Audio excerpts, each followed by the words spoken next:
ಸಾಧಕ ಬಾಧಕ ಇದ್ರೆ ಯಾರಾದರೂ ಹೇಳ್ಬೋದು. ಇಲ್ಲ ಏನು ಸಮಸ್ಯೆ ಇಲ್ಲ, ಎಲ್ಲ ಚೆನ್ನಾಗಿ ನಡೀತಾ ಇದೆ ಅಂತಂದ್ರೆ ಅದನ್ನು ಕೂಡ ಬರುತ್ತೆ. ಜಿಲ್ಲಾಧಿಕಾರಿಗಳು ಇದ್ರ ಬಗ್ಗೆ ಏನಾದರೂ ಆರೋಗ್ಯ ಆಮೇಲೆ ಈಗ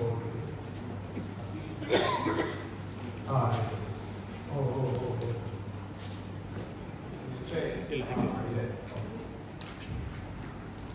So waiting for data entry by RRT ಶಿರಸ್ತೆದಾರ ಕೇಸ್ ವರ್ಕರ್ ಶಿರಸ್ತೆದಾರರಿಗೆ ಬರುತ್ತೆ ಇದು. ಹೇಳಿ, ಯಾರಾದ್ರು ಶಿರಸ್ತೆದಾರ ಇದ್ದೀರಾ? RRT ಶಿರಸ್ತೆದಾರ ಯಾರು ಇದ್ದೀರಾ? ನೆಕ್ಸ್ಟ್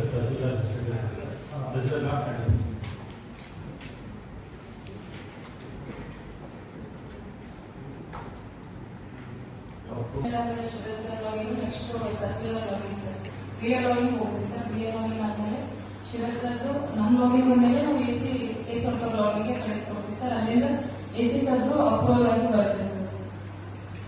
ಬಟ್ ಈಗ AC ಲೆವೆಲ್ ಅಲ್ಲಿ ಟೋಟಲ್ ಅಪ್ಲಿಕೇಶನ್ಸ್ ಗೆ ಕಂಪೇರ್ ಮಾಡಿದ್ರೆ AC ಲೆವೆಲ್ ಅಲ್ಲಿ ಪ್ರೋಸೆಸ್ ಆಗಿರೋದು ಬಹಳ ಕಡಿಮೆ ನಂಬರ್ ಇದೆ. ಅದೆಲ್ಲ ಬಿಡಿ, ಪ್ರೋಸೆಸ್ ಅಲ್ಲಿ ಇರೋದು ದೋಸ್ numbers are acceptable. But pending for data entry 3000 ಇದೆ. ಸೊ ಆ ಅಪ್ಲಿಕೇಶನ್ಸ್ ಎಲ್ಲ ಮ್ಯಾನ್ಯುವಲಿ ಇಟ್ಕೊಂಡಿದ್ದಾರೆ.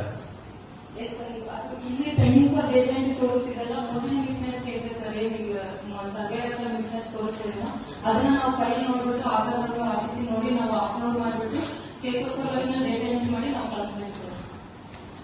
ಅದನ್ನ ಈಗ ಇಷ್ಟು ದಿನ